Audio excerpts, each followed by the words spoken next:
Welcome back to QRepubliC. Today is February 1st, 2021 Monday. At ang mga stocks na re-review natin for today, these are Apollo Global, PHA, Abacor, AC Energy, Tito CME, Merrimart, MRC, Basic Energy Corporation, Lodestar, Abra Mining, Megaworld, BDO, PHR, and Now Corporation. Sa mga bago pong nanonood ng video na ito, I'm inviting you to please subscribe on this channel para maging updated po kayo sa mga bagong videos na nilalabas po natin, particularly sa mga insights na binibigay po natin sa ating mga stocks. Like and share this video as well para mapagbigay insights din po tayo sa iba. And also, I would just like to say thank you to the following people: ZF4EK, Yusuf Akiliska, Randy, Tony Rose Dador, Homer Nang, Jane Kanggaida, Abdul Bayan Muhammad, Roel Taneo, Christine Kim, Banilyn Trader, San Sebastian, XY, Simon, Kalok Lee, Michaela Evan, and Renato Baldonado. Maraming salamat po. Apollo closed today at 0.2170. Meron po tayong pagtaas na 11.86% sa kanya from our previous closing price, around 0.19. Number of trades po natin today, 19,730. So ito pong si Apollo is still active. And dito sa ating chart, ang ating resistance po currently is 0.24 area and support around 0.20. Checking our stochastic indicator, we are still here in the oversold area around level 15. Checking our RSI indicator, medyo flatline pa rin po tayo dito sa level 49. So meron tayo ditong resistance around level 52 and nag-bounce back tayo from level 46. So medyo maliit lang yung ating kinalaw dito sa ating RSI indicator. Checking our MACD, if we are going to observe our histogram, patuloy pa rin po yung pagbagsak ng ating histogram dito. Nandito pa rin po tayo sa level 0.18.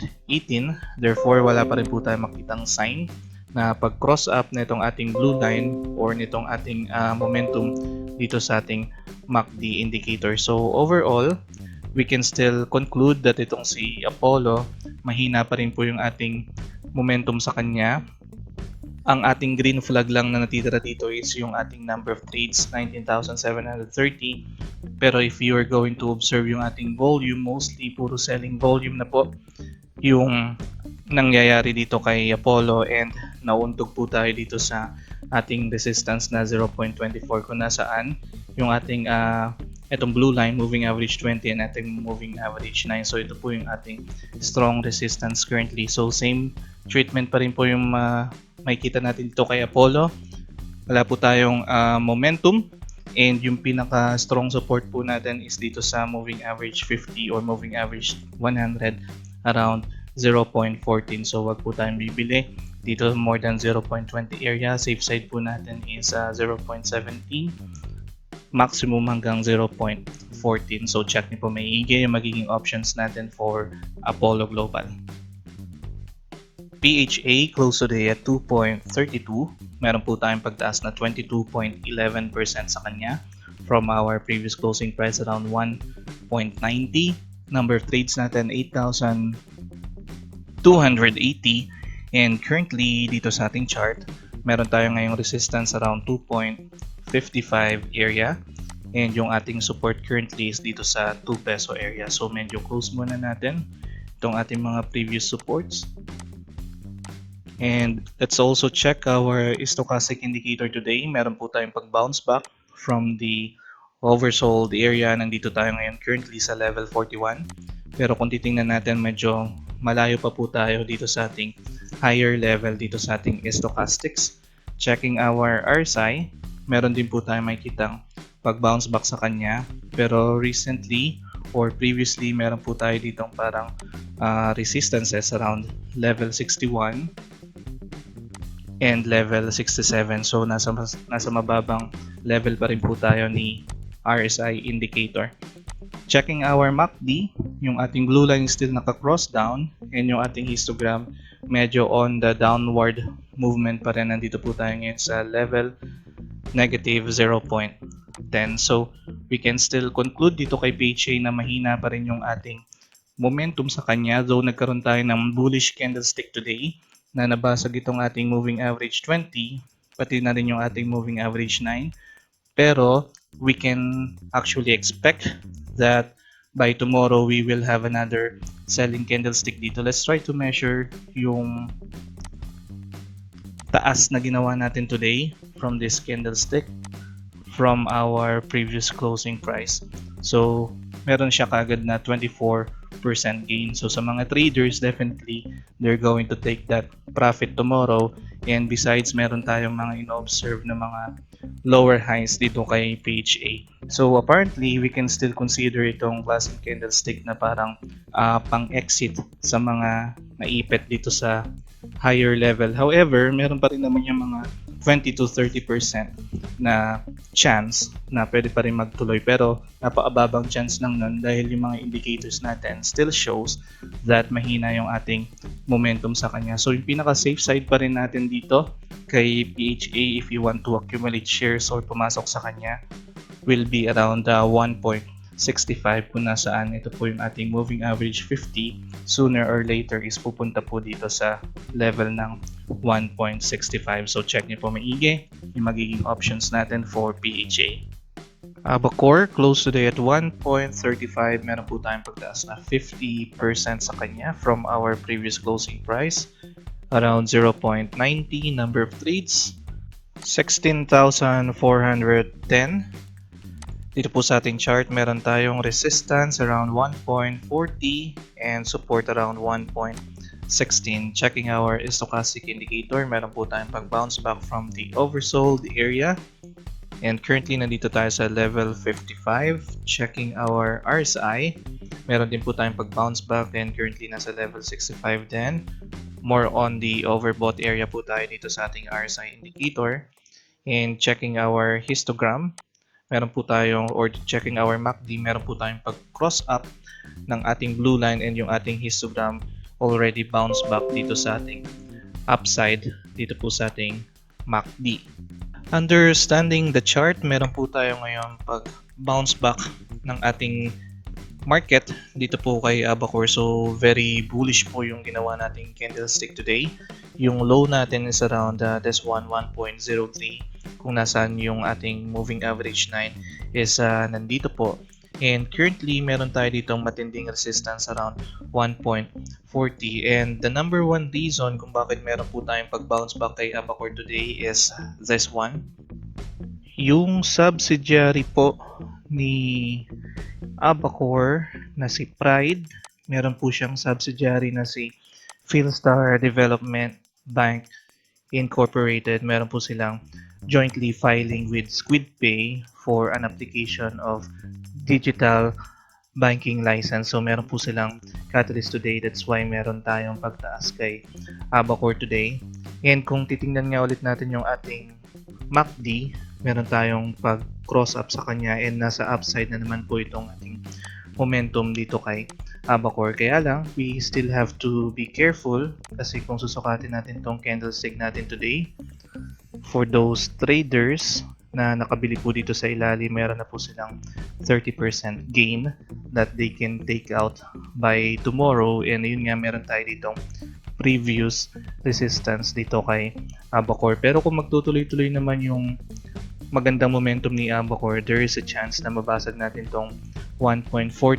But if you want to be on the safe side, kasi nga recently nagbagsakan itong ating penny stocks and then yung lagay ng ating market is hindi pa ganun kaganda, you have to buy below 1.16 kasi nandito yung ating moving average 9 and previously dito rin tayo nagkakaroon ng consolidation. Actually, yung pinaka-safe side pa nga natin is around dito sa 0.95.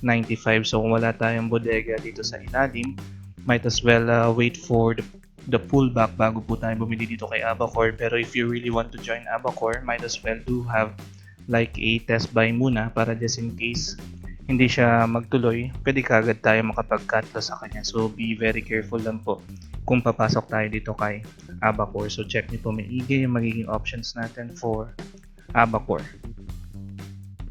AC Energy close today at 6.68. Meron po tayong pagtaas na 4.38% sa kanya from our previous closing price. Around 6.39. Number of trades natin 12,260. So very active po itong si AC Energy. Meron pa rin po tayong resistance around 6.70 and support around 6.20.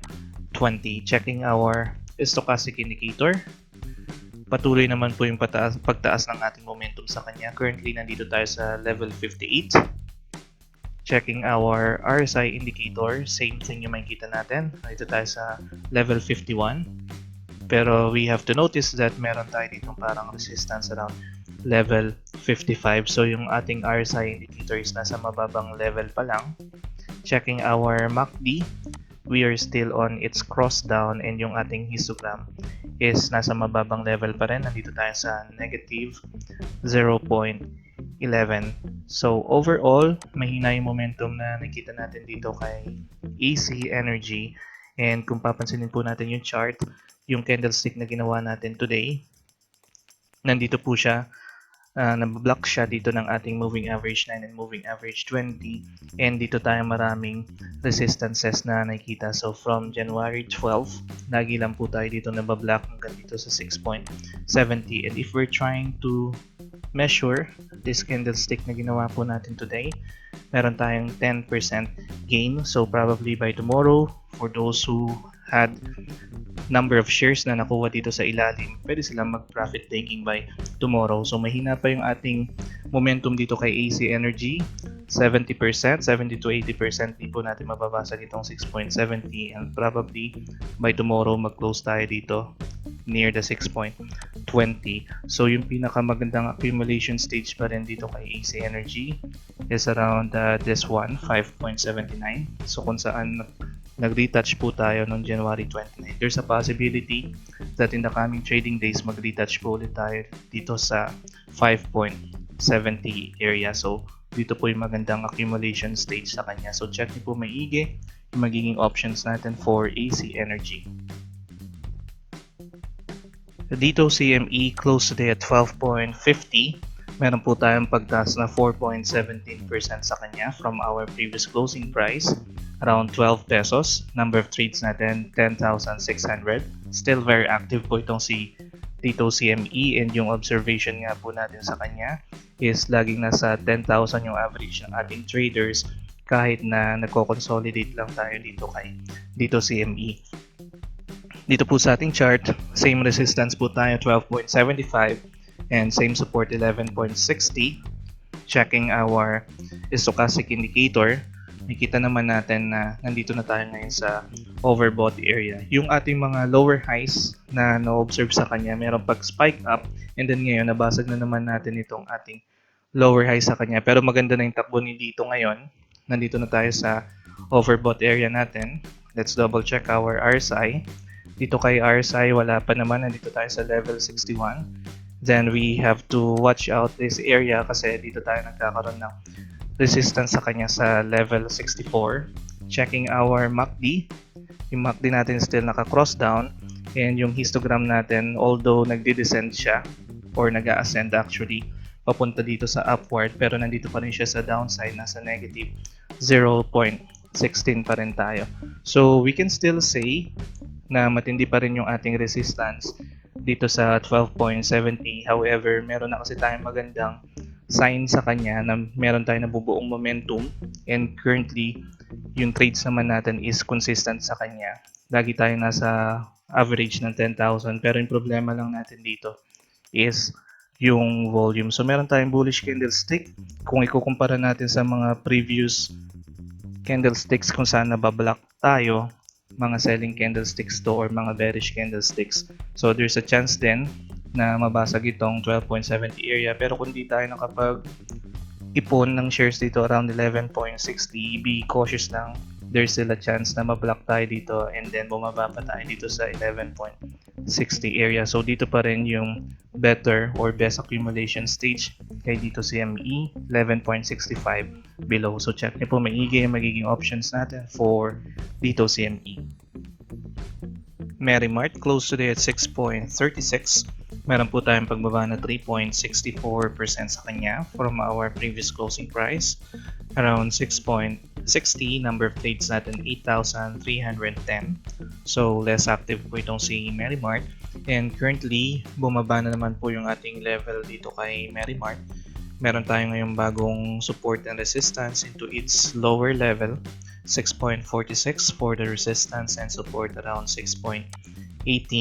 Checking our stochastic indicator, sobrang baba po ng ating momentum. Nandito tayo ngayon currently sa level 2. Let's double check the RSI indicator. Tuloy-tuloy po yung ating mga lower highs na no-observe dito sa kanyang graph. Nandito tayo ngayon currently sa level 43. Wala pa po tayo sa oversold area, meaning meron pang pwedeng ibaba itong ating RSI indicator.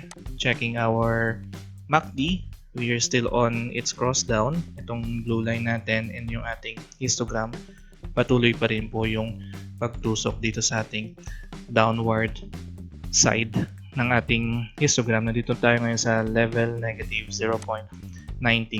So overall, less active or wala po tayong momentum na nakita dito kay Merrimart, and currently sinasala po tayo na itong ating red line, itong ating moving average 50, and makita natin yung panghina niya dahil yung ating moving average 9 and moving average 20 is nagbe-bend down na nag-cross down pa itong ating moving average 9 sa kanya. So at this time, we have to be careful dito kay Merrimart kasi meron tayong downtrend na na-observe sa kanya, and itong ating 6.18 is kind of weak. I think it will be better kung dito natin siya abangan near 5.83 area kung saan dito tayo may previous consolidation bago tayo nagkaroon ng spike up noong January 4. So although sinasalo tayo ngayon itong ating moving average 50, pero it's still a bearish candlestick, and yung mga indicators nga natin showing na pwede pa tayong pumunta sa oversold area, especially yung kay RSI indicator. So mas maganda kung gusto natin pumasok or mag-accumulate ng shares kay Merrimart, dito tayo mag-abang near 5.80 area. So sooner or later, in the next coming trading days or weeks, dito natin siya pwedeng maabangan around 5.80 area. So check niyo po maigi yung magiging options natin for Merrimart. MRC close today at 0.4950. Meron po tayong pagtaas na 3.12% sa kanya from our previous closing price, around 0.48. Ang number of trades natin for today is 1,820. So konti lang po yung ating participants or ating mga traders dito kay MRC, and medyo nagbago ng slight yung ating support and resistance. Umangat siya ng konti. Ang resistance natin ngayon 0.51, ang support is 0.48 area. Checking our stochastic indicator, we are still on the oversold area, level 15. Checking our RSI indicator, dito tayo sa level 40, so nasa mababang area pa rin po tayo ni RSI, more on the oversold area din. Checking our MACD, yung histogram natin is sobrang baba, nandito tayo ngayon sa negative 0.03. So tuluyan na pong nawala yung momentum ni MRC, and kagaya ng ating review last time, magiging matibay na resistance po itong 0.51, and makita naman natin yung matinding price rejection nung umangat tayo dito hanggang 0.53. So if we are trying to accumulate shares or pumasok dito kay MRC, if we are seeing this candlestick, yung ginawa natin noong January 7, this bullish candlestick, dito po tayo pwede makita ng support sa kanya or accumulation stage na maganda dito around 0.5 43. Pero so far, may kita natin na unti-unti pong bumabagal yung takbo ni MRC. Nagko-consolidate tayo heading towards down, and pinaka-safe na area or accumulation stage will be dito sa 0.43. So in the coming trading days or weeks, pwede natin siyang ma-observe around 0.43. So check niyo po maigi ang magiging options natin for MRC. Basic Energy Corporation closed today at 1.10. Meron po tayong pagtaas na 4.76% sa kanya from our previous closing price around 1.05. Number of trades natin 6,680. So less active siya, less than 10,000 lang yung number of trades natin. And yung ating resistance still the same, 1.26, and support still the same, 1 peso area. Checking our stochastic indicator, we are on its lower side, level 27, and it looks like heading towards down na naman po tayo dito sa ating oversold area. Checking our RSI indicator, nagkakaroon tayo dito ng pag flatline dito sa level 57, kumbaga ito yung natin nagiging resistance, and wala tayong makuhang momentum sa kanya pataas, so wala po tayong makita momentum dito sa ating RSI indicator. Checking our MACD, naka-cross down pa rin po itong ating blue line, and yung ating histogram is on its downward or downside. Nandito tayo ngayon sa negative 0.04. So overall, wala po tayong makita momentum kay BSC. Plus, meron tayong mga lower highs na na-observe sa kanya. And makita natin yung mga previous candlesticks natin beginning January 25 is nauntog lang po dito sa ating moving average 9 around 1.10 area. So ito po, matindi yung ating resistance na nakikita dito. If we are trying to accumulate or pumasok dito kay BSC, so same thing din nung kay MRC. Let's look on this bullish candlestick. Nandito yung strong support natin around 0.70. So this is the best price that we can observe BSC, and it may happen on the next trading days or coming weeks dito po sa ating market. So check niyo po maigi yung magiging options natin for BSC. Lodestar closed today at 1.39. Wala po tayong paggalaw sa ating closing price last January 29, Friday. Number of trades natin today, 14,420. Very active po itong si Lodestar today, and currently meron pa rin po tayong same resistance as last time, 1.43, and same support at 1.31. Checking our stochastic indicator from our upside last time dito sa overbought area level 101, nandito na po tayo ngayon sa level 48. Double checking it here in our RSI indicator, meron lang po tayong pag flatline dito sa ating RSI indicator level 69, more on the oversold area or overbought area. Checking our MACD, meron pa rin po tayong magandang momentum na nakikita dito, pero this is one of our lagging indicator. Most probably tomorrow makita po tayo ng sign ng pag-bend down netong blue line and pagliit netong ating histogram because of the kind of candlestick na meron po tayo today, which is a shooting star type of candlestick. So nagkaroon tayo ng high as 1.93, then nagkaroon po tayo ng buhusan sa kanya hanggang 1.39. So sa mga naipit po dito sa higher area natin dito kay Lodestar, unfortunately sa tingin po natin is magkakaroon na po tayo ng pagbaba ng momentum natin dito kay Lodestar, dahil meron na po tayong mga initial signs kagaya po netong ating stochastic from the overbought area, bigla po siyang nag-subside. Nandito na po tayo ngayon sa level 48, heading towards dito sa ating oversold area. So if you are a trader, you can actually plan an exit already dito kay Lodestar, but most probably tomorrow makita pa rin po tayo ng pagbaba sa kanya hanggang 1.27, but on the coming days pwede tayong makita ng pag-bounce back sa kanya, probably at least 1.55 or 1.60. Then that's the start na makita tayo ng mga lower highs dito kay Lodestar. So kung nakita niyo po yung ating mga reviews sa ibang mga penny stocks, lahat po sila is parang nag-create na ng high. So ngayon ito naman pong si Lodestar yung mag-create na po ng high dito. So you have to be very careful if you still want to wait dito kay Lodestar or accumulate shares, ang pinaka best side po natin dito is actually less than 1.13. Ito yung pinakamatibay na support natin, 0.92. So again, dito sa mga naipit po dito sa area na to, unfortunately meron na tayong first sign of weakness sa kanya, and probably tomorrow magkaroon pa tayo ng panibagong selling candlestick. What you can do if you want to exit dito sa stock na to, once na nagkaroon tayo ng bounce back at least 1.55, that's the exit point that we can do dito kay Lodestar. And dun sa mga gusto pong pumasok sa kanya, dito tayo pwede mag-abang below 1.13 area. Ito yung ating safe side sa kanya kung nasaan yung ating moving average 9, and then yung pinaka very safe natin is itong ating moving average 50 dito sa 0.92. So check nyo po maigi yung magiging options natin for Lodestar. Abra Mining close today at 0.0055. Meron po tayong pagtaas sa 12.24% sa kanya from our previous closing price, around 0.0049. Number of trades natin 3,470. So less active din po itong si Abra Mining, and currently yung ating support and resistance sumakit lang ng isang level. Ang resistance natin ngayon is dito around level 61, and then support around level 51. Checking our stochastic indicator, we are still here near the oversold area around level 24.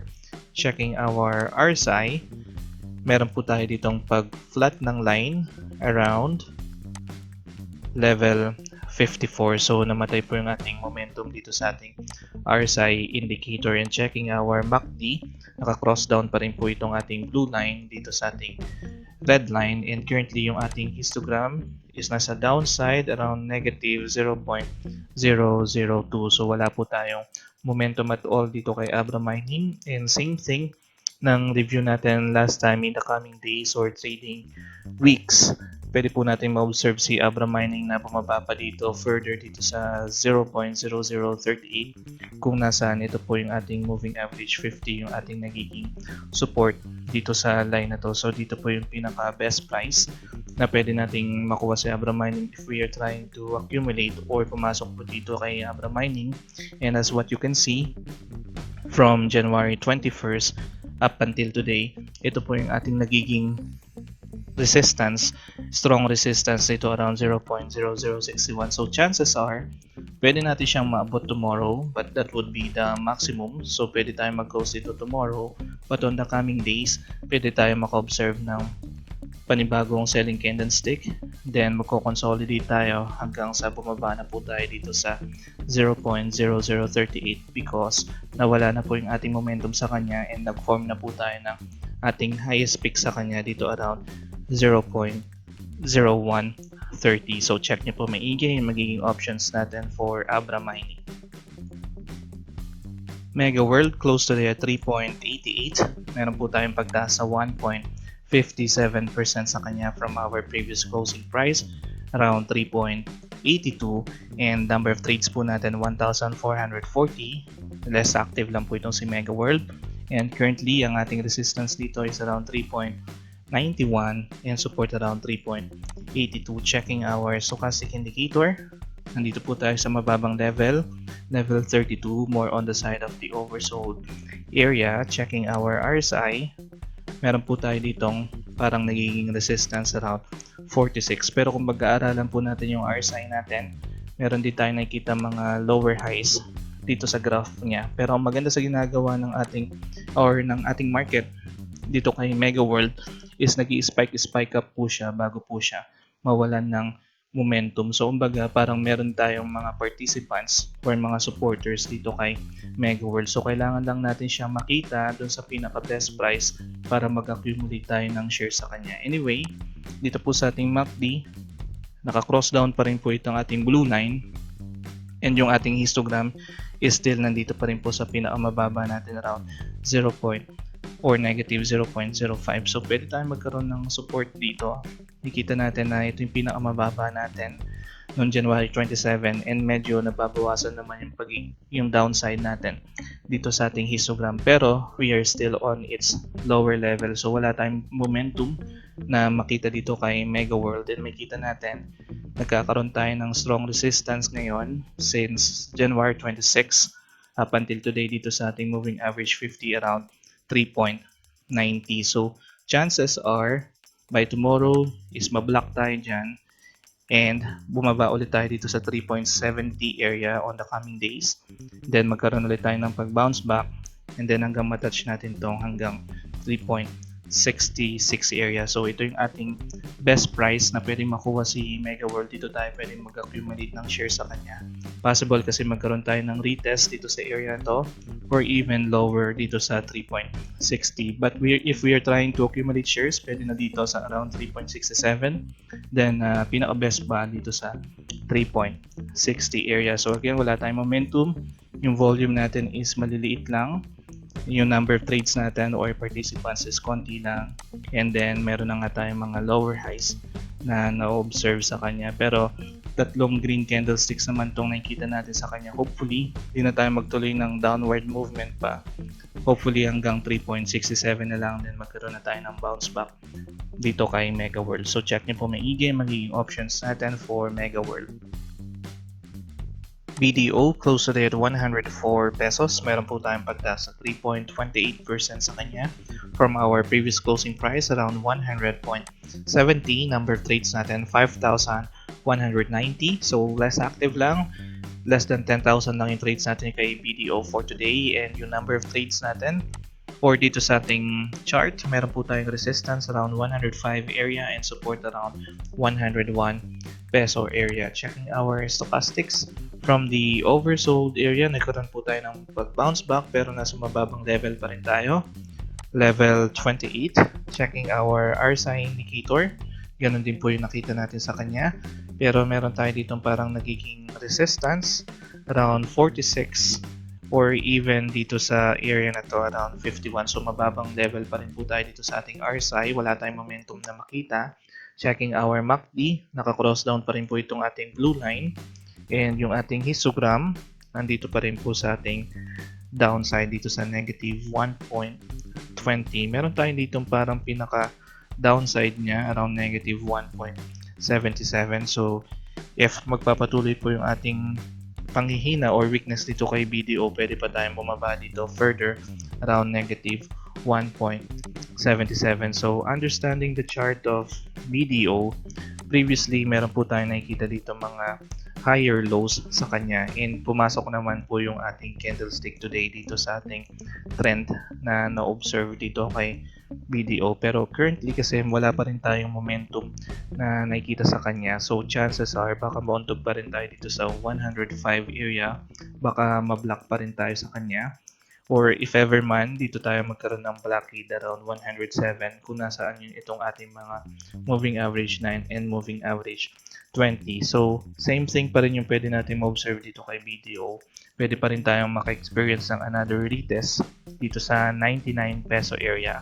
So, this will be the best price na pwede natin kunin si BDO if we are trying to accumulate shares sa kanya kasi mahina pa yung ating momentum. So again, even though meron tayong uptrend na ino-observe sa kanya, but because of the indicators na nagpapakita ng low weakness, pwede pa rin natin siya ma-observe in the coming trading days or weeks na mag-retest dito banda sa 99 peso area. So check nyo po maigi yung magiging options natin for BDO.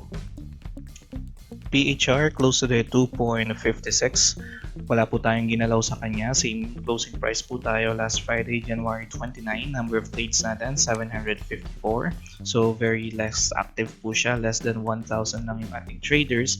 Dito sa ating chart, same resistance po tayo, 2.66. And same support, 2.54. Checking our stochastics.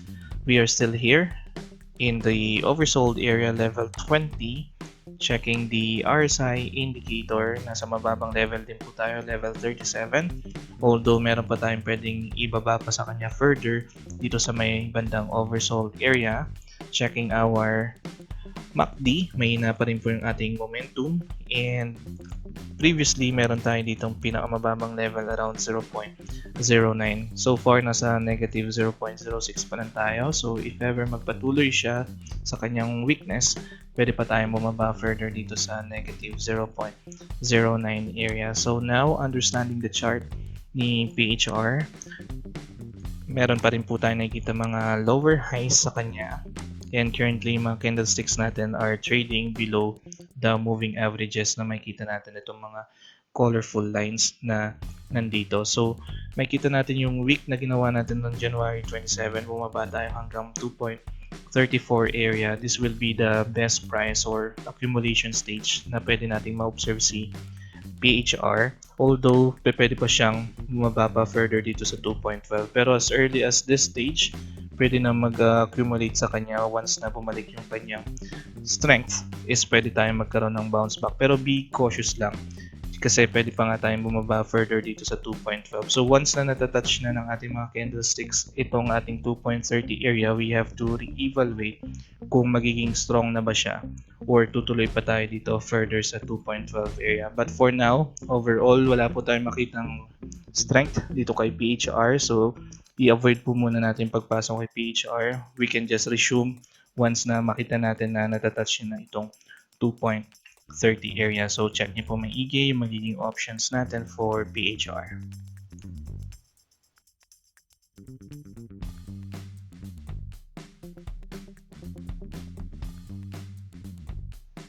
Now Corporation close to the 3.20.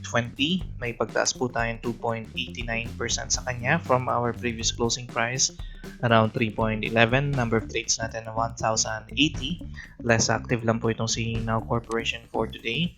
Same resistance po tayo around 3.26 area and same support around 2.93 area. Checking our stochastic indicator, we are still here in the oversold area level 20. Checking our RSI indicator, nasa oversold area rin po tayo, level 30. Checking our MACD, naka-cross down pa rin po itong ating blue line and yung histogram po natin is nandito sa level ng negative 0.05. Apparently, may downtrend po tayo nakikita dito kay Now Corporation, although nagko-consolidate po tayo dito in between ng 2.93 to 3.20. Ang kinakatakot po natin mangyari dito is kagaya nung kay PHR na nagtitrade na po tayo sa lahat ng ating mga moving averages, which is actually now nagtitrade tayo now sa ating moving averages. And if itong 2.93 will not get strong enough, ang possible po niyan is magtuloy-tuloy pa tayo dito sa 3 peso area and worse is bumalik tayo dito sa 2.16 area. Though nakikita natin na meron tayo ditong news regarding dito kay Nokia, yung kanilang parang collaboration, wala po siyang effect dito kay Now Corporation. So for the longest time since October 2020, ang baba lang po ng ating volume and yung ating mga indicators is nasa pinakamahinang momentum currently. So itong 2.93, if re-evaluate po natin to, mga 40% strong lang po ito for me. If we want to try to accumulate shares or pumasok dito kay Now Corporation, if you can see this bullish candlestick, pwedeng ito yung ating maging support sa kanya dito sa 3 peso level area. Ito yung pinaka best price. I can say na pwede tayo mag-accumulate ng shares dito kay Now Corporation. So check nyo po maigi yung magiging options natin for Now Corporation. And that's it for today. Kung nagustuhan nyo po itong video na ito, please don't forget to like it and share it as well para mapagbigay insights din po tayo sa iba. At sa mga bago pong nanonood ng video na ito at sa patuloy na sumusubaybay po sa atin, I'm inviting you to please subscribe on this channel para maging updated po kayo sa mga bagong videos na nilalabas po natin, particularly sa mga insights na binibigay po natin sa ating mga stocks. Maraming salamat po sa oras ninyo. I'll see you soon. QRepublic.